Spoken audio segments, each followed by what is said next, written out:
নমস্কার। প্রথমে মহানায়ককে তার বিদেহী আত্মাকে প্রণাম জানাই, তার পরিবারের মহুয়াদি সহ সকলকে শুভেচ্ছা জানাই যে তারা রাজ্য সরকারের আমন্ত্রণ গ্রহণ করে এখানে এসেছেন। আমাদের এরপরে আমরা মহানায়কের বাড়ি যাব, তারপরে নন্দনে একটি প্রেস ছিল, সেটি প্রেসটি না করে আমি এখানেই কিছু বিষয় আপনাদের কাছে জানাচ্ছি,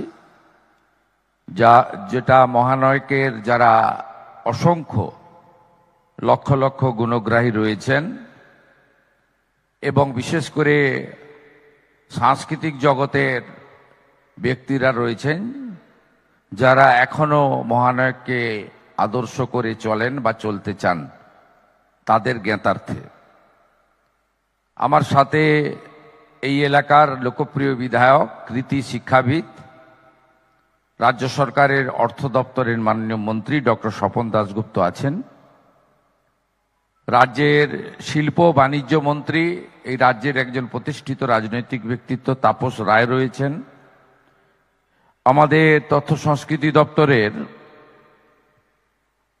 মাননীয় রাষ্ট্রমন্ত্রী মহোদয়া শ্রীমতী পূর্ণিমা চক্রবর্তী রয়েছেন, আমাদের সাংস্কৃতিক জগতের অন্যতম ব্যক্তিত্ব এবং এই রাজ্যের গণতন্ত্র প্রতিষ্ঠার জন্য দীর্ঘদিন লড়াই করছেন বিধায়িকা রূপাদি রয়েছেন, রূপা গাঙ্গুলি, আমাদের সাংস্কৃতিক সেলের কনভেনার তথা শিবপুরের বিধায়ক এবং সাংস্কৃতিক কর্মী রুদ্রনীল ঘোষ রয়েছেন, এবং আরেক সাংস্কৃতিক জগতের অন্যতম ব্যক্তিত্ব, বিশেষ করে গ্রাম বাংলার দর্শকরা যাকে অত্যন্ত ভালোবাসেন, টালিগঞ্জের বিধায়িকা পাপিয়া অধিকারী মহোদয়া রয়েছেন, অনেক মান্যবররা রয়েছেন এবং আধিকারিক ডক্টর সৌমিত্র মোহন, যার নেতৃত্বে তথ্য সংস্কৃতি দপ্তর আমাদের সিদ্ধান্তগুলো কার্যকর করছে। কলকাতা কর্পোরেশনে এখন নির্বাচিত বোর্ড নেই, যিনি প্রশাসক তথা গোটা কলকাতাকে ভালো রাখার নেতৃত্ব দিচ্ছেন কমিশনার আইএস স্মিতা পান্ডে মহোদয়া রয়েছেন। প্রেস মিডিয়ার বন্ধুরা এবং অন্যান্য সুধীজন, আপনারা জানেন যে আজকে মহানায়কের প্রয়াণ দিবস। আমরা রাজ্য সরকারের পক্ষ থেকে যখন প্রাথমিক আলোচনা করেছিলাম তখন ঠিক করেছিলাম যে আজকের দিনটা আমরা স্মরণ করব। তার শেষকৃত্য যেখানে সম্পন্ন হয়েছে সেখানে অত্যন্ত দ্রুততার সঙ্গে বাড়ির লোকের অনুমতি নিয়ে একটি ফাইবারের মূর্তি প্রতিষ্ঠা করব এবং আজকে তাকে স্মরণ করব হৃদয় দিয়ে। আমরা তার অবদান কৃতজ্ঞতার সঙ্গে আমরা আজকে আলোচনা করব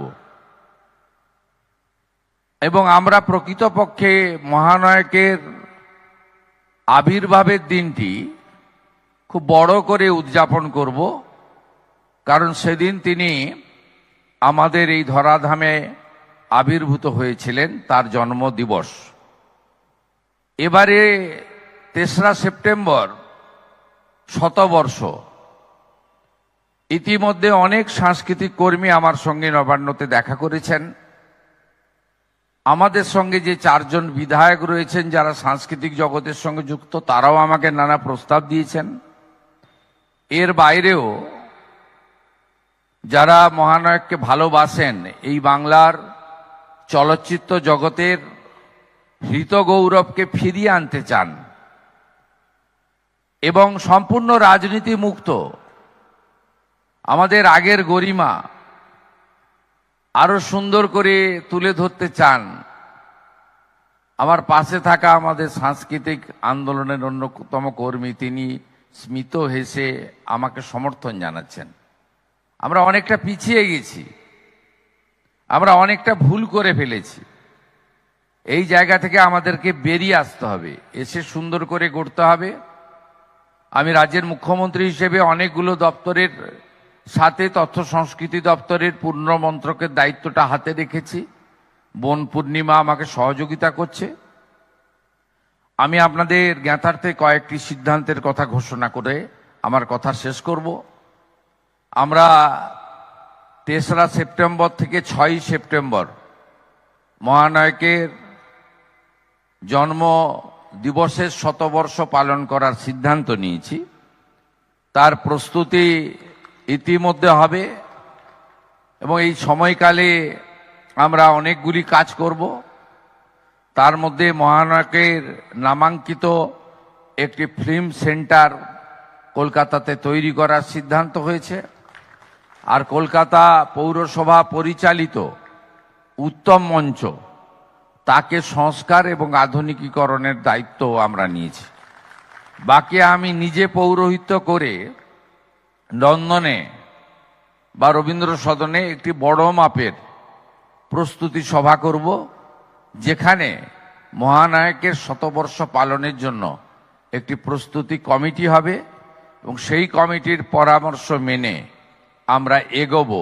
নিশ্চিতভাবে তার পরিবারের অনুমতি সব ক্ষেত্রে নিয়েই আমরা কাজ করব। সবাই ভালো থাকবেন। আজকে মহানায়কের প্রতি অন্তরের অন্তঃস্থল থেকে শ্রদ্ধাঞ্জলি জ্ঞাপন করে এই রাজ্যের সমস্ত শিল্পী, সাংস্কৃতিক কর্মী, মহানায়কের যারা ফ্যান ফলোয়ার্স রয়েছেন, তাদের সকলকে আমার পক্ষ থেকে, পশ্চিমবঙ্গ সরকারের পক্ষ থেকে কৃতজ্ঞতা চিত্তে যথাযথ শুভেচ্ছা জ্ঞাপন করে আমার ছোট্ট কথা এখানেই শেষ করলাম। ভালো থাকবেন।